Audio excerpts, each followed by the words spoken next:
Hello नमस्कार साथियों, स्वागत है आप सभी का टुडे रोजगार के इस यूट्यूब प्लेटफॉर्म पर। तो साथियों, जैसा कि पिछले वीडियो के अंदर हमने बताया था कि लैब असिस्टेंट जियोग्राफी की तैयारी कर रहे तमाम छात्रों के लिए हमने जो वेब पार्ट आपका रहता है, जो कि जियोग्राफी से रिलेटेड आपका जो वेब पार्ट रहता है उसकी हम क्लासेज आपको यूट्यूब पर जो है फ्री ऑफ कॉस्ट रहेगी। वेब पार्ट की क्लासेज हमारे यूट्यूब पर फ्री ऑफ कॉस्ट रहने वाली है। जी हाँ साथियों, जिसके अंदर आज हम बात करेंगे जो आपका फर्स्ट यूनिट है, जिसकी हम बात करें भूगोल एक विषय के रूप में, जो कि 11th बुक है, 11th की जो बुक है एनसीईआरटी की, उसके अंदर ये चैप्टर है वो लगता है। जिसके अंतर्गत पहले हम एनसीईआरटी को कवर करेंगे। हमने जो आपके लिए है वो भूगोल की जो आपके एनसीईआरटी का जो चैप्टर है उसको एनसीईआरटी के अकॉर्डिंग जो एनसीईआरटी थी उसी को हमने इस वीडियो के अंदर लिया है, ताकि आपको किसी भी प्रकार से कन्फ्यूज़न है वो नहीं रहे कि हम एनसीईआरटी से हटकर कुछ पढ़ा रहे हैं। तो इसीलिए हमने इसी की एनसीईआरटी की जो नोटबुक है उसका जो है प्रिंट निकलवा करके आपके सामने लेकर आए हैं। तो उम्मीद करते हैं आप क्लास को लास्ट तक जरूर देखेंगे। यदि लास्ट तक आप जुड़े रहेंगे तो हमारे चैनल पर आप सभी को जो है एनसीईआरटी से रिलेटेड और एनसीईआरटी को जो है आपको पढ़ाया जाएगा। तो चलिए वीडियो को शुरू करते हैं। इससे पहले चैनल पर पहली बार विजिट किया है तो आप यदि लैब असिस्टेंट ज्योग्राफी की तैयारी कर रहे हैं तो हमारे चैनल को विश्वास के साथ सब्सक्राइब कर सकते हैं, जिससे हम आप सभी को जो भूगोल विषय का जो वह पार्ट रहता है जो कि आपके लैब असिस्टेंट के अंदर काम आने वाला है, जिसके अंदर 11th और 12th की जो बुकें हैं उनका निचोड़ हम इस वीडियो के अंदर और आने वाले जितने भी वीडियोज़ हैं उसके माध्यम से आपको कराने का प्रयास करेंगे। तो चलिए वीडियो को शुरू करते हैं। उम्मीद करता हूँ आप सभी को जानकारी जो है मिल गई होगी कि हम क्या पढ़ाने वाले हैं और किस अकॉर्डिंग पढ़ाने वाले हैं। तो आज के इस वीडियो के अंदर हम बात करेंगे भूगोल एक विषय के रूप में, जो कि क्लास 11th का चैप्टर फर्स्ट रहता है और आपकी सिलेबस के अंदर बी पार्ट है, उसके अंदर भी आपकी फर्स्ट यूनिट के अंतर्गत दिया गया है। तो बात करते हैं। तो फर्स्ट यूनिट है भूगोल एक विषय के रूप में। इसके अंतर्गत आपको मैं बता दूं कि इसको पहले हम रीड करेंगे और इसके अंतर्गत हमने जो हाईलाइट किया गया है उसको आप नोट कर लीजिएगा। और हाईलाइट की गई चीज़ें हैं जो आपको यहाँ पर दी गई हैं, हाईलाइट किए गए हैं, उनको आप नोट करके अपने नोटबुक के अंदर लिख लीजिएगा, जिससे जो है आपको जो है एनसीईआरटी से रिलेटेड जितने भी जो आपके जो डाउट है वो क्लियर हो जाएंगे और इनसे बाहर एग्जाम के अंदर देखने को नहीं मिलेगा। चलिए वीडियो को शुरू करते हैं। तो आपने यहाँ पर बात करते हैं। आपने माध्यमिक स्तर तक भूगोल का जो अध्ययन है वो सामाजिक विज्ञान पाठ्यक्रम के एक घटक के रूप में किया है। तो आपके जो 10th तक जो आपके जो सिलेबस रहता है उसके अंतर्गत आपकी जो बुक होती है उसको सामाजिक विज्ञान के अंतर्गत जाना जाता है, जिसके अंतर्गत भूगोल का एक पार्ट रहता है, जिसके अंदर आपकी राजनीतिक विज्ञान वगैरह भी आती है और अदर जो सब्जेक्ट होते हैं वो भी इसके अंतर्गत इंक्लूड किए जाते हैं। लेकिन अब क्या होता है 11th और 12th के अंतर्गत क्या होता है, इसके अंतर्गत भूगोल को एक विषय के रूप में अलग अलग बुकों के अंतर्गत है वो दिया गया है। तो बात करते हैं आगे घटक के रूप में, पाठ्यक्रम के एक घटक के रूप में क्या किया है। आप विश्व एवं इसके विभिन्न भागों के भौगोलिक तथ्यों से परिचित हैं। अब आप भूगोल का अध्ययन एक स्वतंत्र विषय के रूप में करेंगे। यानी 11th के बाद क्या होता है कि भूगोल को एक स्वतंत्र विषय का जो है दर्जा दिया जाता है और आप इसको स्वतंत्र विषय के रूप में पढ़ते हैं, रूप में करेंगे, तथा पृथ्वी के भौतिक वातावरण और मानवीय क्रियाओं एवं उनके अंत प्रक्रियात्मक संबंध के विषय में जानकारी प्राप्त करेंगे। यानी भूगोल को जब अलग विषय के रूप में आप पढ़ेंगे तो किस किस का अध्ययन आप इसके अंतर्गत करेंगे, तो आप पृथ्वी के भौतिक वातावरण का अध्ययन करेंगे और साथ ही मानवीय क्रियाओं एवं उनके अंत प्रक्रियात्मक जो संबंध होते हैं, इनके मध्य का जो संबंध होता है उसके विषय के बारे में इसके अंतर्गत जानकारी है वो आप प्राप्त करेंगे। यह यहाँ आप एक प्रासंगिक प्रश्न पूछ सकते हैं कि हमें भूगोल क्यों पढ़ना चाहिए, यानी हम भूगोल पढ़ते हैं तो हमें पढ़ने की आवश्यकता क्यों पड़ी, इसलिए जो है हमें भूगोल क्यों पढ़ना चाहिए, ये प्रश्न यहाँ पर किया गया है। चलिए आगे देखते हैं क्या है यहाँ पर। हम धरातल पर रहते हैं, हमारा हमारा जीवन हमारे परिस्थान से अनेक रूपों से प्रभावित होता है। हम निर्वाह के लिए अपने आसपास के संसाधनों पर हम जो है निर्वाह के लिए है वो अपने आसपास के संसाधनों पर निर्भर रहते हैं। यानी हम है वो अपने परिवेश जो है उसके अंतर्गत आने वाले जितने भी संसाधन होते हैं उन पर क्या रहते हैं, हम निर्भर रहते हैं। लेकिन आदिम समाज था, आदिम समाज अपने भरण पोषण के लिए प्राकृतिक निर्वाह संसाधनों जैसे बात करें पशुओं एवं खाद्य पौधों पर आश्रित था। प्रश्न पूछा जा सकता है कि आदिम समाज अपने भरण पोषण के लिए प्राकृतिक निर्वाह संसाधन कौन से थे, यानी आदिम समाज के प्राकृतिक निर्वाह संसाधन कौन कौन से थे, तो उसके अंतर्गत आ जाएंगे पशुओं एवं खाद्य पौधों पर वह आश्रित रहते थे। यहाँ पर आप देख सकते हैं कि समय बीतने के साथ हमने तकनीकों का विकास किया तथा प्राकृतिक संसाधनों यथा भूमि, मृदा, जल का उपयोग करते हुए अपना आहार उत्पादन प्रारंभ किया। हमने भोजन की आदतों एवं वस्त्र को मौसमी दशाओं के अनुरूप समायोजित किया, यानी हम किस प्रकार से किस मौसम के अंतर्गत किन वस्त्रों का जो है किन वस्त्रों को हम धारण करेंगे वह भी अपनी आदतों के अकॉर्डिंग जो है और मौसम के चेंजेस के अकॉर्डिंग हमने है वो उनको डाल लिया था। ध्यातव्य है कि प्राकृतिक संसाधन आधार तकनीकी विकास बौद्धिक वातावरण के साथ अनुकूलन एवं उसका परिष्करण सामाजिक संगठन तथा सांस्कृतिक विकास में विभिन्नता पाई जाती है। यानी जो आपका सामाजिक संगठन होता है तथा सांस्कृतिक विकास में जो विभिन्नता पाई जाती है वो आपके इन्हीं जो तकनीकी विकास हुआ है और भौतिकी वातावरण के अनुकूलन और उसका परिष्करण हुआ है उसी के अंतर्गत यह है वो पाई जाती है। बात करें आगे कि भूगोल के एक छात्र के रूप में आपको धरातल पर विभिन्नता वाले सभी सत्यों के विषय में जानने के लिए उत्सुक होना चाहिए। यानी यदि आप भूगोल पढ़ रहे हैं तो आपको उत्सुकता होनी चाहिए कि हम भूगोल पढ़ रहे हैं, इसके बारे में हमें जानकारी होनी चाहिए। यदि आपके पास भूगोल सब्जेक्ट है तो आपको जो है रुचि लेकर इस विषय को पढ़ना चाहिए, ऐसा यहाँ पर कहा गया है। आप विविध प्रकार की भूमि एवं लोगों से परिचित हैं, फिर भी समय के साथ होने वाले परिवर्तनों को समझने में रुचि रखते होंगे। भूगोल आपको विविधता समझने तथा समय एवं स्थान के संदर्भ में ऐसी विभिन्नताओं को उत्पन्न करने वाले कारकों की खोज करने की क्षमता प्रदान करता है। इससे आप में मानचित्र में परिवर्तित गोलक को समझने तथा धरातल के दृश्य ज्ञान की कुशलता विकसित होती है। आधुनिक वैज्ञानिक तकनीक की बात करें भौगोलिक सूचना तंत्र GIS की बात करते हैं, ग्लोबल इंडेक्स सिस्टम है, संगणक मानचित्र कला के रूप में प्राप्त ज्ञान एवं कुशलता आपको राष्ट्र स्तरीय विकास में योगदान करने की योग्यता से लेस करती है। तो इसके अंदर आपको याद रखना है GIS को क्या कहते हैं, भौगोलिक सूचना तंत्र के नाम से जाना जाता है। बात करते हैं आगे आपसे क्या यहाँ पर दिया गया है। अब आप अगला प्रश्न पूछना चाहेंगे कि भूगोल क्या है, यानी हमने जाना कि भूगोल को क्यों पढ़ना चाहिए और अब जानेंगे भूगोल क्या है। भूगोल क्या है इसके बारे में जानते हैं।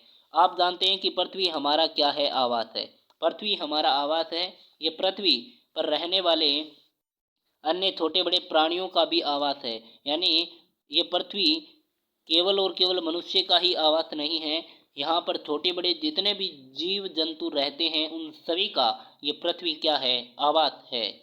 पृथ्वी की सतह एक रूप नहीं है, इसके बौद्धिक स्वरूप में क्या होती है, भिन्नता पाई जाती है। यहाँ बात करें पर्वत है, पहाड़ियाँ हैं, घाटियाँ, मैदान, पठार, समुद्र, झील, रेगिस्तान, वन और उजाड़ क्षेत्र मिलते हैं। यानी एक रूप नहीं है, यहाँ पर अलग अलग प्रकार की बौद्धिक स्वरूप के अंतर्गत हम पृथ्वी को देखते हैं। कहीं पर पर्वत है तो कहीं पर आपके रेगिस्तान है, कहीं पर झीलें हैं तो कहीं पर आपके सूखा है। इस प्रकार से आप देख पा रहे हैं कि जो बौद्धिक स्वरूप है उसके अंदर भिन्नता पाई जाती है, यहाँ पर ये कहा गया है। आगे बात करें तो सामाजिक एवं सांस्कृतिक तत्वों में भी भिन्नता पाई जाती है। यानी सामाजिक और सांस्कृतिक जो तत्व होते हैं उनके अंदर भी क्या पाई जाती है, भिन्नता पाई जाती है। जो सांस्कृतिक विकास की पूर्ण अवधि में मानव द्वारा सर्जित, जैसे बात करें ग्रामों, नगरों, सड़कों, रेलों, पत्तनों और बाजारों एवं मानव जनित अन्य कई तत्व के रूप में विद्यमान है। यानी मानव द्वारा जो निर्मित जो तत्व है वो सामाजिक एवं सांस्कृतिक तत्वों के अंतर्गत आते हैं, जिनके अंतर्गत जो है भिन्नता पाई जाती है, ऐसा यहाँ पर कहा गया है। जिसके अंतर्गत नगर आते हैं, ग्राम आते हैं, सड़क, रेलों और पत्तनों, बाजारों एवं मानव जनित जितने भी अन्य तत्व है वो इसके अंतर्गत शामिल किए जाते हैं। आगे बात करते हैं। उक्त भिन्नता में बौद्धिक पर्यावरण सांस्कृतिक लक्षणों के मध्य संबंधों को समझने का संकेत क्या होता है, निहित होता है। बौद्धिक पर्यावरण एक मंच प्रस्तुत करता है जिस पर मानव समाजों ने अपने सृजनात्मक क्रियाकलापों का ड्रामा अपनी तकनीकी विकास से प्राप्त उपकरणों द्वारा मंचित किया है। अब आप पहले पूछे गए प्रश्न भूगोल क्या है का उत्तर देने का सक्षम प्रयास कर सकेंगे। तो बात करें यहाँ पर तो उक्त भिन्नता में क्या हो, उक्त भिन्नता में बौद्धिक पर्यावरण एवं सांस्कृतिक लक्षणों के मध्य संबंधों को समझने का संकेत निहित होता है। और बौद्धिक पर्यावरण एक मंच प्रस्तुत करता है। बौद्धिक पर्यावरण होता है वो हमें क्या करता है, मानव समाज को एक मंच प्रस्तुत करता है। अपने जो क्रियाकलाप होते हैं उनको सृजनात्मक क्रियाकलाप को प्रस्तुत करने का एक मंच प्रदान करता है, जो यहाँ पर बताया गया है। अब बात करते हैं भूगोल क्या है का उत्तर देने का सक्षम प्रयास कर सकते हैं। अत्यंत सरल शब्दों में ये कहा जा सकता है कि भूगोल क्या है, पृथ्वी का वर्णन है। भूगोल क्या है, पृथ्वी का वर्णन है। जितना हमने कुछ पढ़ा है उसके अंदर क्या निकल कर आया है, उसके अंदर ये निकल कर आया है कि भूगोल क्या है, भूगोल केवल और केवल पृथ्वी का वर्णन है। लेकिन केवल और केवल पृथ्वी का वर्णन ही नहीं, इसके अंदर बहुत कुछ छुपा हुआ है जो आगे हम इस वीडियो के अंदर जानने वाले हैं। तो सर्वप्रथम भूगोल शब्द किसने दिया था, तो सर्वप्रथम भूगोल शब्द को देने वाला यदि कोई व्यक्ति था तो वो था इरेटोस्थेनीज, एक ग्रीक विद्वान था जिन्होंने जो भूगोल जो शब्द था उनको सर्वप्रथम दिया था। यह शब्द है वो ग्रीक भाषा के दो शब्दों, जिनको दो मूल शब्द थे, जिसे जियो जिसका अर्थ होता है पृथ्वी एवं ग्राफोज जिसका अर्थ होता है वर्णन, अर्थात पृथ्वी का जो वर्णन है वही क्या है, ज्योग्राफी है। दोनों को एक साथ रखने पर इसका अर्थ बनता है पृथ्वी का वर्णन। यानी ज्योग्राफी का अर्थ क्या होता है, पृथ्वी का वर्णन होता है। पृथ्वी को सर्वदा मानव के आवास के रूप में देखा गया है और इस दृष्टि से विद्वान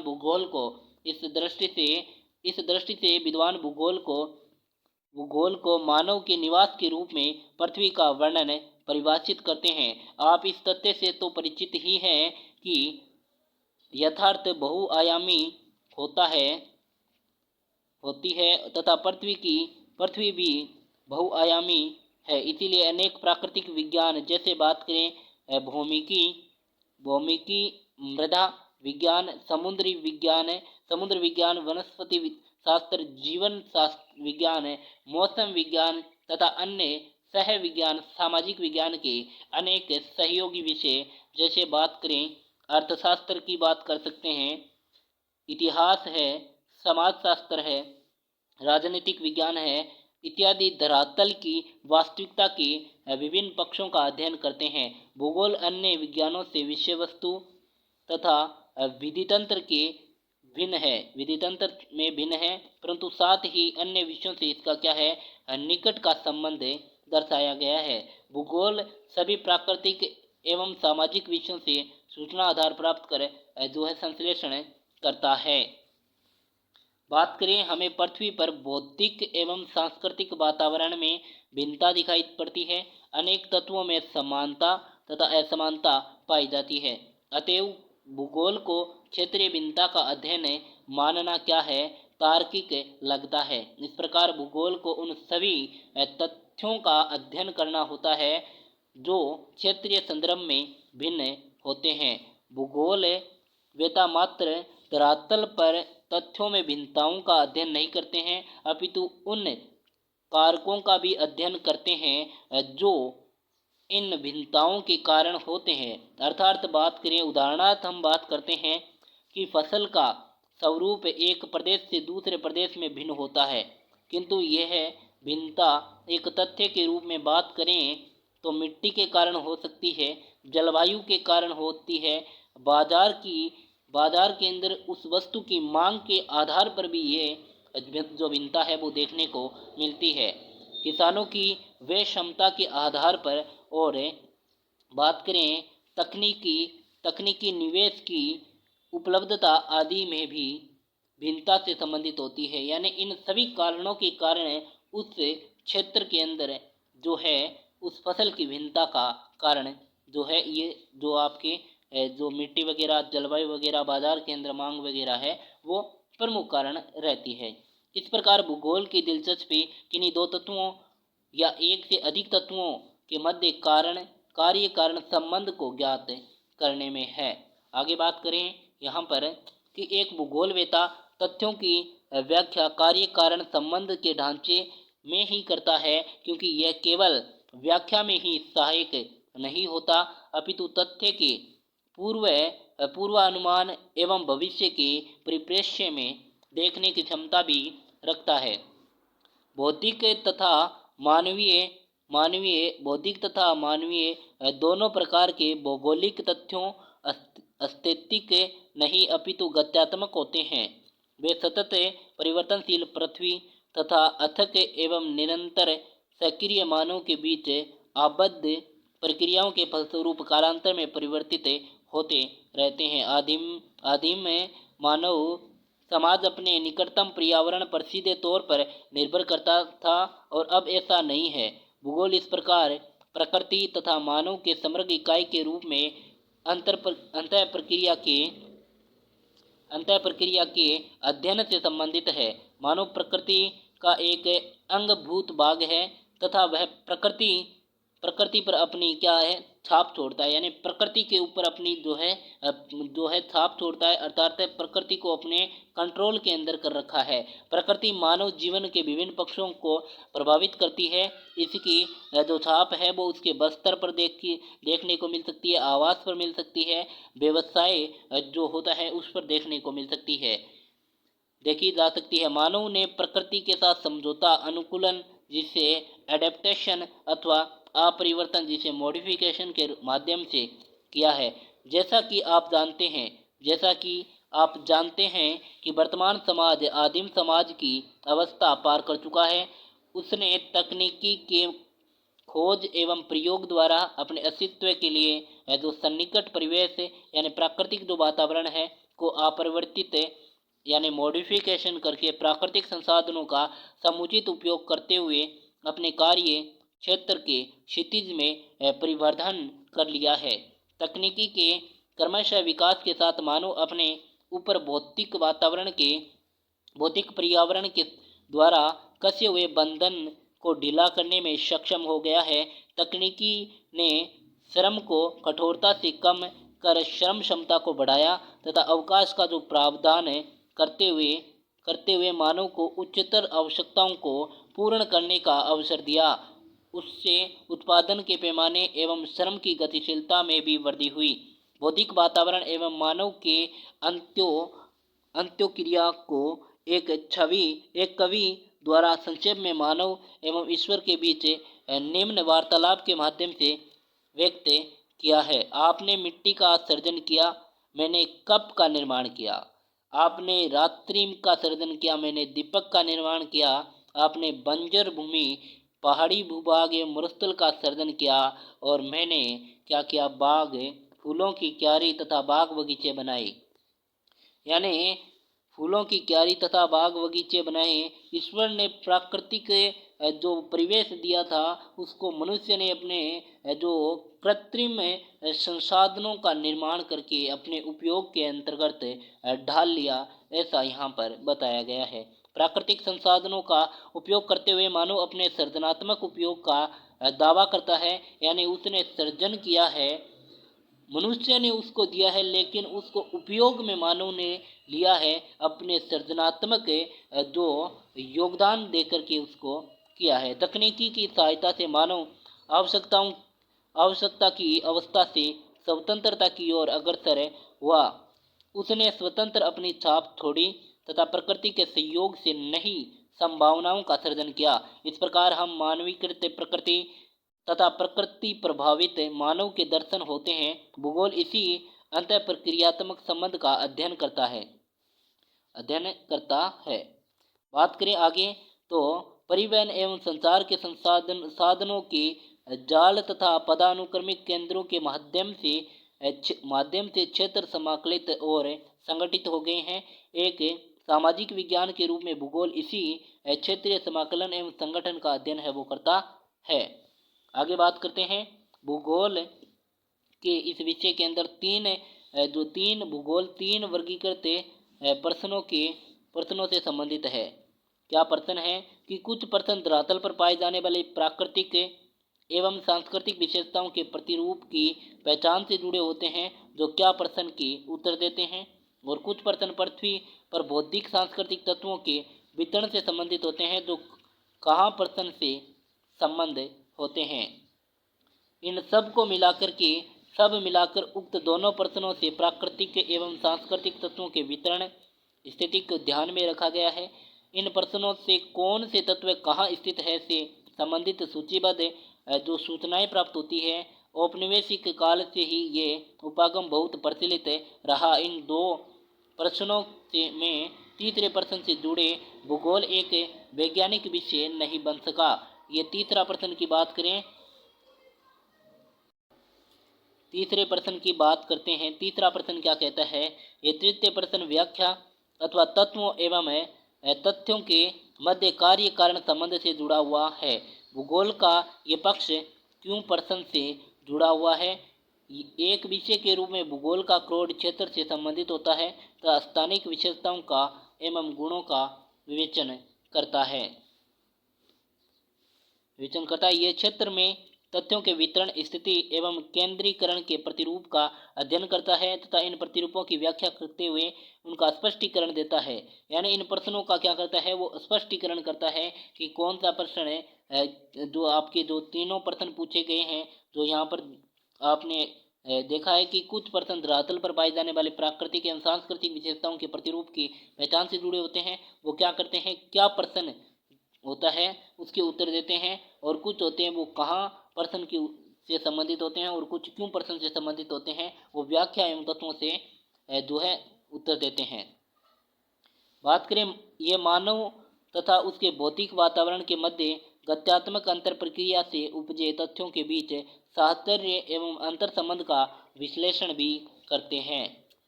बात करते हैं भूगोल एक समाकलन विषय के रूप में। तो भूगोल एक संश्लेषणात्मक विषय है जो क्षेत्रीय संश्लेषण का प्रयास करता है। यानी भूगोल क्या है, संश्लेषणात्मक विषय है जो क्या करता है, क्षेत्रीय संश्लेषण करता है तथा इतिहास कालिक संश्लेषण करता है। यहाँ से डेफिनेटली प्रश्न पूछा जाता है और बार बार पूछा गया है। भूगोल क्या है, संश्लेषणात्मक विषय है, जबकि इतिहास क्या है, इतिहास कालिक संश्लेषण का विषय है। इसके उपागम की प्रकृति समग्रात्मक होती है। यह इस तथ्य को मानता है कि विश्व एक परस्पर निर्भर तंत्र है। आज वर्तमान विश्व से एक वैश्विक ग्राम का प्रतिबोधन होता है। परिवहन के बेहतर संसाधनों तथा बढ़ती हुई गम्यता के कारण दूरियां कम हो गई है। सर्वदर्शी माध्यमों एवं सूचना तकनीकी के आंकड़ों को बहुत समृद्ध बना दिया है। तकनीकी ने प्राकृतिक तथ्यों तथा आर्थिक सामाजिक प्राचल जिसे पैरामीटर के निरीक्षण के बेहतर अवसर प्रदान किए हैं। भूगोल का एक संश्लेषणात्मक विषय के रूप में अनेक प्राकृतिक तथा सामाजिक विज्ञानों से अंतरपृष्ठ संबंध है। प्राकृतिक या सामाजिक सभी विज्ञानों का एक मूल उद्देश्य होता है यथार्थता को ज्ञात करना। तो सामाजिक या सामाजिक या सभी विज्ञानों का मूल उद्देश्य क्या होता है? यथार्थता को ज्ञात करना होता है। भूगोल यथार्थता से जुड़े तथ्यों के साहचर्य को बोधगम्य बनाता है। रेखा चित्र 1.1 के अंदर भूगोल का अन्य विज्ञानों से संबंध है तथा 7 अन्य विज्ञानों के साथ संबंध दर्शाता है, वो हम आगे आपको दिखाने वाले हैं। वस्तुतः विज्ञान से संबंधित सभी विषय भूगोल से जुड़े हैं, क्योंकि उनके कई तत्व क्षेत्रीय संदर्भ में भिन्न भिन्न होते हैं। भूगोल स्थानिक संदर्भ में यथार्थता को समग्रता से समझने में सहायक होता है। अतः भूगोल न केवल एक स्थान से दूसरे स्थान के तथ्यों की भिन्नता पर ध्यान देता है, अपितु उन्हें समग्रता में समाकलित करता है। भूगोलवेत्ता को सभी संबंधित क्षेत्रों को व्यापक समझ रखने की आवश्यकता होती है, जिससे कि वह उन्हें तार्किक रूप से संश्लेषित कर सके। यह संश्लेषण कुछ उदाहरणों की सहायता से सफलतापूर्वक समझाया जा सकता है। यथा भूगोल ऐतिहासिक घटनाओं को प्रभावित करता है। स्थानिक दूरी स्वयं विश्व के इतिहास की दिशा को परिवर्तित करने के लिए एक प्रभावशाली कारक है। यानी स्थानिक दूरी को जो है विश्व के इतिहास को जो है इतिहास की दिशा को परिवर्तित करने के लिए जो है प्रभावित करती है। क्षेत्रीय विस्तार जो है लड़ाई के दौरान विशेषकर पिछली शताब्दी में कई देशों के लिए सुरक्षा का साधन बना। परंपरागत युद्ध में बड़े आकार वाले देशों ने अधिक स्थान छोड़कर समय का लाभ प्राप्त किया है। नए विश्व के देशों के चारों तरफ विस्तृत समुद्र द्वारा प्रदत्त रक्षा कवच उन्हें उनकी मिट्टी पर युद्ध होने से बचाता रहा है। यदि हम विश्व की प्रमुख ऐतिहासिक घटनाओं का विवेचन करें तो उनमें प्रत्येक की भौगोलिक व्याख्या की जा सकती है। बात करें आगे, भारत में हिमालय एक महान अवरोध के रूप में देश की रक्षा करता है। तो भारत के अंदर हिमालय है, वो भारत की रक्षा का एक जो है अंग है, क्योंकि यदि हिमालय न होता तो भारत पर कभी भी जो आपका विरोधी देश है वो आक्रमण कर सकता है। परंतु उसमें विद्यमान दरें हैं और मध्य एशिया के आक्रमणकर्ताओं एवं प्रव्रजकों को मार्ग की सुविधा देते हैं और समुद्री के किनारे दक्षिण पूर्वी एशिया, यूरोप और अफ्रीका के संपर्क को प्रोत्साहित करते हैं। नौ संचालन और तकनीकी ने यूरोपीय देशों को भारत सहित कई एशियाई एवं अफ्रीकी राष्ट्रों पर उपनिवेशीकरण में सहायता की है, क्योंकि उन्हें समुद्र के माध्यम से गम्यता मिली। भौगोलिक तथ्यों द्वारा विश्व के विभिन्न भागों में इतिहास की धारा के अपरिवर्तन के यानी मॉडिफिकेशन के जो है अनेक उदाहरण मिलते हैं। तो आज की क्लास के अंदर इतना ही करेंगे। नेक्स्ट क्लास के अंदर बचे हुए पार्ट को हम कवर करेंगे। उम्मीद करते हैं आज की क्लास के अंदर आपको जो हमने पढ़ाया वह आपको समझ आया। यदि समझ आया तो वीडियो को लाइक कर दीजिएगा और चैनल को सब्सक्राइब कर दीजिएगा। और यदि कुछ भी डाउट रहता है कमेंट कर दीजिएगा, हम आपके कमेंट का जवाब दे देंगे। तो चलिए, कमेंट का जो जवाब है वो हम आपको इसी वीडियो को जब आप देखोगे और उसके बाद आपको कुछ डाउट लगेगा वो आप कमेंट करोगे तो हम निश्चित रूप से आपका जो भी प्रश्न होगा उसका जो है रिप्लाई देने का प्रयास करेंगे। तो आज के लिए इतना ही गाइस। नेक्स्ट वीडियो के अंदर आगे के जो पोर्शन है वो हम करेंगे, जो कि कल आपका वीडियो आएगा। तब तक के लिए जय हिंद, जय भारत।